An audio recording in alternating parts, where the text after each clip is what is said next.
Hey good people, how y'all doing? Welcome back to the channel. Today I'm going to be sharing with you my opinion on the Real Housewives of Potomac Season 8 Episode 3. Let's jump right into this video.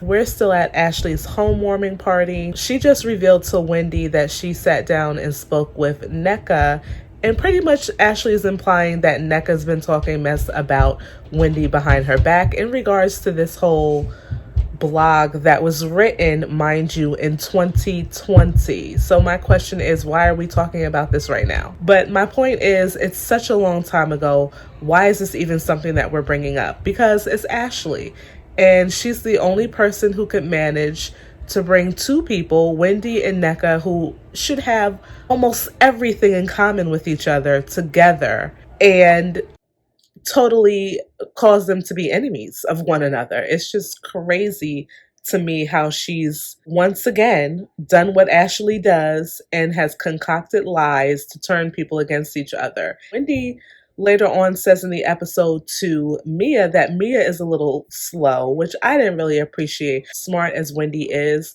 she could have used something better to describe Mia, but that's what she used. But it's like, Wendy, you don't come across as very smart either. You just easily go for Ashley's okey doke. Ashley, time and time again, has a track record of doing these things, causing division in the group.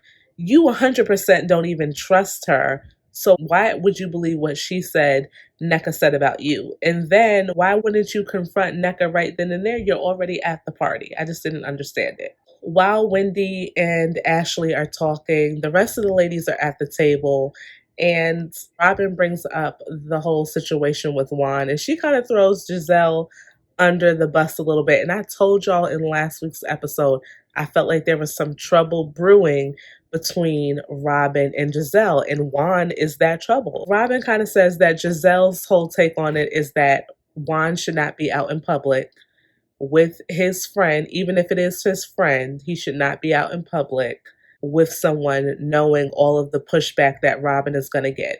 Let's give Giselle the benefit of the doubt. She's coming to Robin as a friend, not to cause Robin any harm or anything like that. She's just trying to help her out. So I didn't see any wrong in her doing that.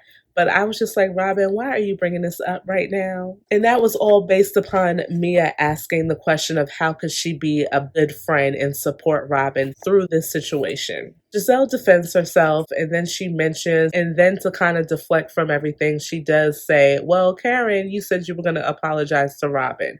So this is Karen's cue to get up and go with Robin inside so they can have their little discussion. Basically, what became of that discussion is that Karen is not going to say anything about Robin unless it's factual, and she expects Robin to do the same. Robin did not commit to that. So this is going to be really interesting to see how this whole thing plays out. They're not good friends at all. They probably never will be, but for now, they're doing a little truce. At this point, Wendy and Ashley have both rejoined the rest of the ladies, and Wendy is going at it a little bit with Mia. Wendy, as we know, is trying to do this new talk show. It's supposed to be very educational, something for the high vibrational people to understand and get. Like if you're, I guess, a normal, regular, schmegular person, this might not be the news channel for you because she goes a little bit deeper into things. But if you're of a higher vibration, as she says, especially on the higher educational level, then this would be something that you would be interested in. To have as much education under her belt as she has, I get it. You're proud of that, especially if you think about where she's come from, right? But at the same time, I can understand how people feel like she has this kind of elitist attitude because of her education. And I think this is one of those instances where it's like, girl, I don't have to be on your level to understand the show that you're trying to create, okay? Sometimes the smartest people never even step foot in a college classroom. I'm just saying. So I could understand a little bit of what Mia is feeling as far as that is concerned. I feel like Mia has shown her hand. Stuff that Wendy was saying had nothing to do with Mia, but yet she made it about herself when she said, instead of talking down to women, why don't you try to raise women up? Like, why don't you ever try to raise me up? And Wendy was like, because you're slow. I wouldn't say that Mia was slow, but I understand based on their history and the fact that this woman threw a drink in your face. you feel a certain type of way about her. And it's kind of like, I'm not backing down to you whatsoever. I'm not giving you an inch. So I get it. This was Wendy's way of making her pay for how she treated her last year. Can we just, let's call a thing a thing? That's exactly what this is. So just like later on in the episode, Wendy invites, who does she invite? She invited Ashley to her son's first communion in front of Giselle and the rest of the girls because Robin did the same type of thing to her last year. So I get what she's doing, okay? This is nothing that's new to us. Wendy's position on Mia also is that, listen, girl, we said what we had to say in New York, but then you proceeded to go on social media and still blast me. So again, she has that attitude of, whatever I do, I'm going to say whatever it is that I want to say about you. About you. It is what it is. I love the fact that in two almost back-to-back segments, we get to see Giselle with her daughter, Grace. That's her oldest daughter. They're shopping, getting her ready for college. And then we get to see Wendy at home with her boys, getting them ready for their first communion. I love when we see these women with their kids because it definitely humanizes them a lot more.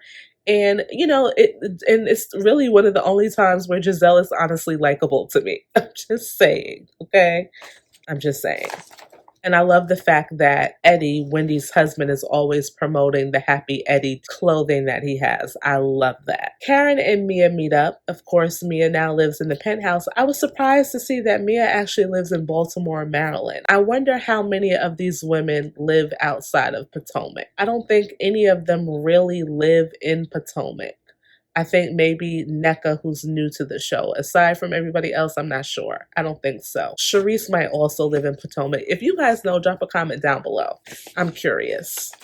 So they meet up. Mia shares with Karen how she felt about Wendy's comments regarding her being slow. She talks about her son having an IEP, which is like a special education program to help make things easier for them in school. So that's what her son is going through right now. And she's trying to make it seem like she felt a certain type of way from what Wendy was saying because her son is going through his own challenge with learning in school. I'm sorry, Mia. I'm not connecting the dots here. I just think that Mia is making this a little bit more than what it is. And to throw her son in there is a real whack thing to do. Okay, just own the fact that you treated this woman nasty and she has her foot on your neck, pretty much. Karen says, listen, we didn't know that. I'm sure Wendy does not know that. So you can't really hold her accountable for that, which I agree with. You can't. I can't even say that I don't know why Mia is doing this because I do know why she's doing this. It's like what Ashley said when Karen told her about this situation in her confessional. Ashley is like, Mia will use whatever she can to defend and take a position against Wendy. And I will say that's one of the realest things that I have seen Ashley say on this show in a while, with the exception of their little intervention that they planned with Robin. Wendy and Candace meet up, and also Wendy introduces her to her friend Kiana. And Kiana is the one who got into that brawl. If you guys pay attention to what's been happening with Potomac outside of the season, she and Ashley's friend Deborah got into a brawl at I don't know where they were. I think they were at like some type of hall or something like that. But this is the woman who got into that whole situation with Deborah. So it's going to be interesting to see what led up to that whole thing. I don't think we see it on the show, but certainly we will more than likely be able to see what led up to it. Wendy shares with them what Ashley said about Necka. And right away, before Wendy could even complete her sentence, Candace is not believing it. Candace knows how Ashley is, and she's not buying into this whole thing. You see how Candace is able to just pick up on these things?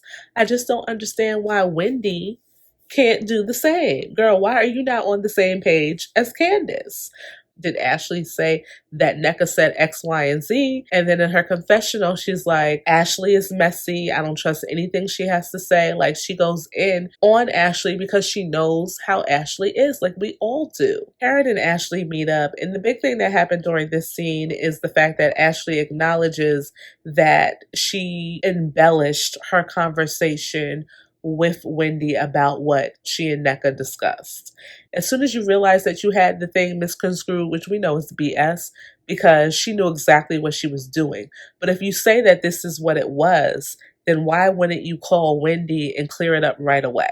And then call Necka and apologize and let her know, girl, this is what I said to her, but I had to go back and make it right. It just doesn't make any sense. Why does it not make any sense? Because this is who Ashley is. This is who Ashley has always been. And this is who Ashley will always be. To be honest, this is the reason why she stays on the show, because she's able to do stuff like this and get away with it. Yeah, she gets called out and it makes for great TV between her and Candace. And I assume it's going to be the same between now her and Wendy. This is why they keep her on the show. So, I mean, she's not a fan favorite, but this is obviously why we as the fans are okay with her being on the show. Girl, you are so messy. And then to sit there and try to blame it on the drinks. And I thought last year, wasn't Ashley trying to give up drinking and all of that? Like, she just stuck to beer. But this is the tequila she's saying that's talking. So it's like, girl, what happened? Wendy threw a brunch for her son's first communion. It was really nice. Everybody was mostly in yellow and white. She had on all white, looked absolutely lovely. So at the communion, Ashley does tell Wendy that she kind of misconstrued the whole Necka situation, and she does make it right. Wendy does seem a little confused with what Ashley is now saying compared to what she said at her home warming party, but she just seems to let it go, right? This is her son's event. If I'm in her position, I certainly wouldn't want to have any drama or any back and forth, especially when you're trying to build a relationship with Ashley.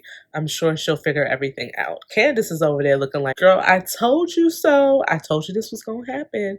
Anywho, now we see that Robin and Necka actually get together, and Necka drops a bombshell. So apparently Necka's husband's cousin is good friends with Wendy's sister.